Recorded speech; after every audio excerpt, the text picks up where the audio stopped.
Quando nós vemos homens e mulheres na presença do Senhor, a gente não imagina o que por trás tem. A gente não consegue conceber o que se passa com estes quando eles estão em lugares que nós não estamos. Quando estão enfrentando situações que aqui, olhando para o rosto, você diz, não tem situação nenhuma difícil acontecendo com essa pessoa. Não tem nada acontecendo. Ora, só Deus sabe as pressões. Nós passamos pressões diariamente, mas o cristão é dado a ele, irmãos, a vantagem de ter um Cristo nele, que leva ele a superar as pressões que ele vivencia no seu dia a dia. A pressão é para todos nós, para mim e para você. Eu e você passamos pressões diariamente, mas há uma vantagem para quem está em Cristo. Quem está em Cristo na pressão não sucumbe. E é eu e você que Deus vai usar. Amém? É eu e você que Deus vai inserir no contexto das pressões da vida. Pastor, é eu e você, não tem um outro. Sabe por quê? Porque só eu e você vive para Jesus. Só eu e você tem a presença do Espírito Santo em nós. É eu e você o instrumento adequado que Deus vê para colocar nas pressões da vida e a gente ter vida de Deus para dar. Para quem nos quer mal, para quem quer nos retaliar, para quem nos persegue, para quem quer nos destruir, para quem quer alguma coisa contra a nossa vida, Deus vai te usar nessa pressão para você gerar vida a favor destes. Amém? E eu quero extrair algumas lições dessa temática dessa manhã. A primeira lição é, irmãos, que as pressões da vida, muitas vezes, olha bem, as pressões da vida, muitas vezes são intencionais. Tem um propósito. Elas têm um porquê. Elas têm um agir de Deus em favor dos seus. Amém? Às vezes Deus vê o campo ideal para agir em nosso favor. A pressão, a luta. É aquele lugar que Deus tem a intenção de nos colocar para que o agir dele venha em nosso favor e o nome dele seja glorificado. Êxodo 13, 17 a 18. Você que está sendo pressionado por uma ou outra coisa, hoje você vai entender porque você está sendo pressionado, amém? Glória a Deus, você não vai mais murmurar. Você não vai mais ficar, cabisbaixo, talvez desesperado por esse motivo. 13, 17 e 18. Quando por fim o faraó deixou o povo sair, Deus não os conduziu pela estrada principal que corta o território dos filisteus. Embora, irmãos, fosse o caminho mais curto, chegaria logo. Mas Deus não permitiu, Deus não os conduziu por esse caminho. Queria haver um enfrentamento com os filisteus, para chegar lá diante do Mar Vermelho e atravessar o Mar Vermelho.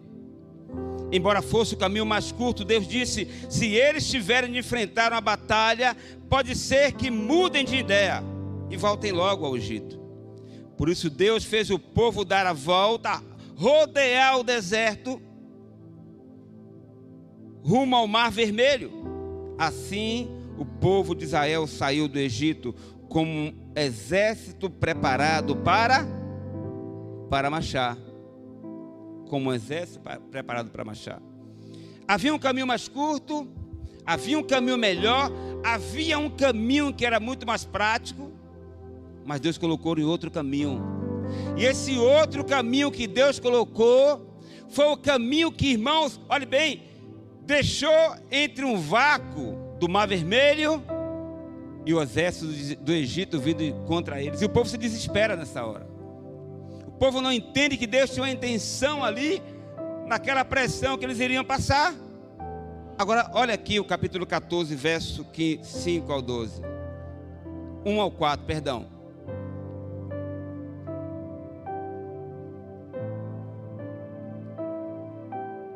O Senhor disse a Moisés: ordene ao povo de Israel que deem a volta e acampem em Pi-Hahirote, entre Migdó e o mar. Acampem ali à beira do mar, em frente a Baal-Zefon.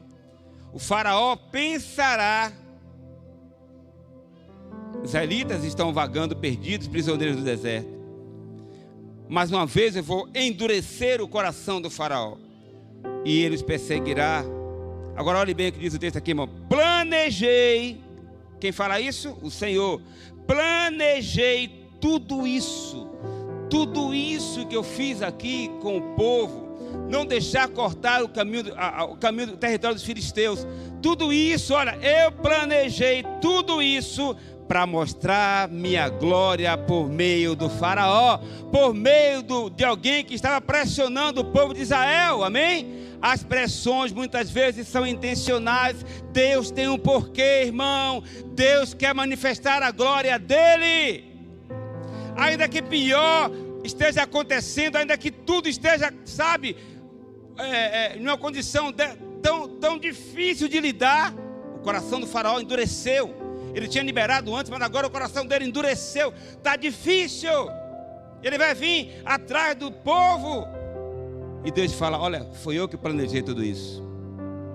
Tem coisas que você passa, que você diz que é o diabo. Não é Deus que está planejando na sua vida as pressões para que o nome dele seja glorificado, para que o poder dele se apresente, irmão, amém? Amém? O instrumento que Deus usa é tudo isso que está pressionando você. Deus está usando os seus inimigos para te abençoar, irmão. E eles pensam que estão te destruindo e não estão. Estão fazendo com que Deus manifeste a glória e o poder dele sobre você. Portanto, não brigue com os seus inimigos. Adore a Deus pelo que está acontecendo. Amém? Amém, irmão? Qual deve ser o comportamento do cristão em meio às pressões da vida? Capítulo 14, verso 3 ao verso 14. Diz assim, a partir do versículo 10. Quando o faraó se aproximava, o povo de Israel levantou os olhos e viram os egípcios marchando contra eles. E ficaram em pânico, clamaram ao Senhor e disseram a Moisés: por que você nos trouxe ao deserto para morrer, Moisés? Lá no Egito não havia sepulturas? O que é que você fez conosco, Moisés? Por que nos forçou a sair do Egito? Quando ainda estávamos no Egito, não lhe avisamos que isso aconteceria? Dissemos, Moisés: deixe-nos em paz, continuaremos a servir ao Egito. Afinal, lá é melhor ser escravo no Egito que ser um cadáver no deserto. Moisés, porém, disse: não tenham medo. Não tenham medo. Apenas permaneçam firmes e vejam como o Senhor os resgatará neste dia. Vocês nunca mais verão os egípcios que estão vendo hoje. O próprio Senhor lutará por vocês. Fiquem calmos. Aleluia. Que pressão, irmãos, Moisés passou aqui nessa hora. Que pressão terrível esse líder passou aqui. Como superar essa pressão de ver um povo murmurando, reclamando, indagando, criticando quem o tirou da escravidão do Egito. No que é que você tem acreditado nesses dias de pressões que tem vivido? Naquilo que você tem visto ou naquilo que a palavra fala para você? Eu prefiro confiar nisso aqui, mesmo vendo gigantes e a minha incapacidade até ficar um pouco temerosa, mas os gigantes não são mais poderosos do que aquele que Deus me falou. Amém? Do que as promessas do Senhor. Terceiro comportamento que eu e você devemos ter, irmãos, em meio às pressões da vida, sabe qual é? O cristão tem que encorajar quem está desencorajado. Amém? O cristão tem que encorajar quem está desencorajado no meio das pressões. Qual tem sido a sua fala diante das pessoas que passam por pressões na vida, irmãos? Você tem encorajado, você tem feito, desiste, abre mão, recua? Não, irmãos, encoraja, amém? Anima, irmãos. Fala que o Senhor vai lutar em favor dele, vai estar com eles, amém? O próprio Senhor lutará por vocês. Fiquem calmos, amém? E por fim, o cristão, ele deve ir onde os outros consideram impossível chegar. Para o povo de Israel chegar a Canaã é impossível, não tem como chegar a Canaã. Há inimigos, para aqueles 10 espias e o povo que foi contaminado por eles, é impossível chegar a Canaã. Não tem como enfrentar esses gigantes aí, não tem mais condição, não tem mais jeito, irmãos. O cristão vê possibilidade de chegar ao lugar que todo mundo considera impossível. Eu chegarei lá, porque Deus está comigo e me levará a alcançar a promessa que Ele me fez. Amém? Amém? Alguns dizem para você, não tem como, tem gigante. O Espírito e a palavra diz para você, tem como. Amém? Você consegue chegar lá. Amém? E quem falou, vamos subir e a gente vai tomar uma posse, chegou Josué e Caleb. Mas os demais não chegaram lá, irmãos, amém?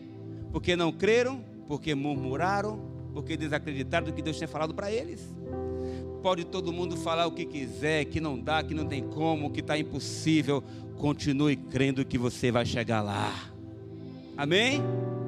É impossível, muitos consideram impossível, mas eu acredito no Deus que fez para mim a promessa, e Ele mesmo me fará chegar lá, com a força que tenho hoje.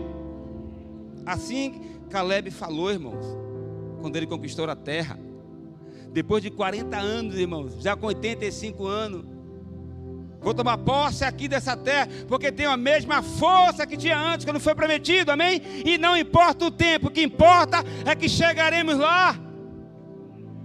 Alcançaremos o impossível para muitos, mas possível para quem está na presença do Senhor. Números 14, 5 a 9. Moisés e Arão se curvaram com o rosto em terra, diante de toda a comunidade de Israel. 2 dos homens que tinham feito o reconhecimento da terra, Josué, filho de Num, e Caleb, filho de Jefoné, rasgaram suas roupas e disseram a toda a comunidade de Israel: a terra da qual fizemos o reconhecimento é muito boa. Ela é muito boa. E se o Senhor se agradar de nós, Ele nos levará em segurança até ela e a dará a nós. É uma terra que produz leite e mel com fartura. E aí, irmãos, Josué e Caleb dizem: não se rebelem contra o Senhor e não tenham medo dos povos dessa terra diante de nós, e não tenham medo do povo desta terra, que são gigantes, amém? Diante de nós, eles estão indefesos, eles não têm quem os proteja. Agora, irmãos, leia comigo aqui, eu e você juntos, ó. Mas o Senhor, fala comigo, mas o Senhor, fala assim, está comigo, amém? E por isso eu entrarei nessa terra, amém? Mas o Senhor está comigo, não tenha medo deles, amém, irmãos? E Caleb, verso 30 a 31 do capítulo 13, diz assim: Caleb tentou acalmar o povo que estava diante de Moisés e disse: vamos partir agora mesmo para tomar a terra, disse ele. Com certeza podemos conquistá-la. Mas os outros homens que tinham feito com ele o reconhecimento da terra discordaram e falaram: não podemos enfrentá-los, são mais fortes do que nós. E aí entra a seguinte questão: quem é mais forte? Os inimigos ou o Senhor Todo-Poderoso? Quem é mais forte? Quem é mais forte? Quem é mais forte? Ele é mais poderoso do que seus inimigos. E com Ele nós temos certeza que podemos conquistar as promessas já feitas a cada um de nós. Amém? Não tenha medo. Continua enfrentando suas pressões diárias que tem com você. Amém? Você vai chegar lá. Amém? Você vai chegar lá. Amém, irmão? Você vai chegar lá. Você vai chegar lá. Amém? Ouça o que ninguém ouve. Creia no que ninguém crê. Amém? Coragem. Fala ao seu irmão assim, coragem. Enfrenta as pressões. Está chegando o dia. Fala, está chegando o dia do nunca mais. Agora fala assim, hoje mesmo você verá o livramento do Senhor. Aplauda o Senhor que é digno de glória. Amém. Aleluia. Glória a Deus. Aleluia. Glória a Deus. Curva a sua cabeça nessa hora em nome de Jesus. Fale com o Senhor. Só você e Deus sabe o que você tem vivido nesses dias. As pressões que você tem passado, que parece que está a ponto já de destruir você.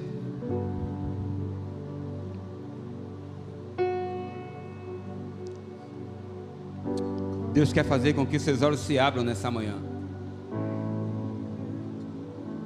E você, em meio às pressões que está vivendo, enxergaram a saída em Deus. Enxergaram a saída em Deus.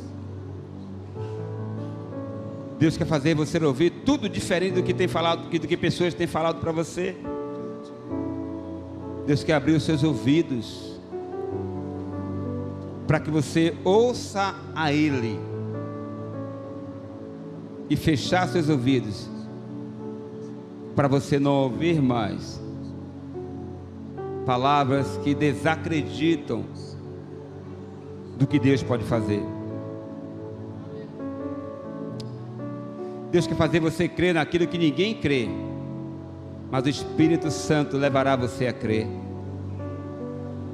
Deus quer te dar coragem para você encorajar quem com você está nas pressões da vida. Deus quer te dar ânimo. Deus quer renovar a sua fé.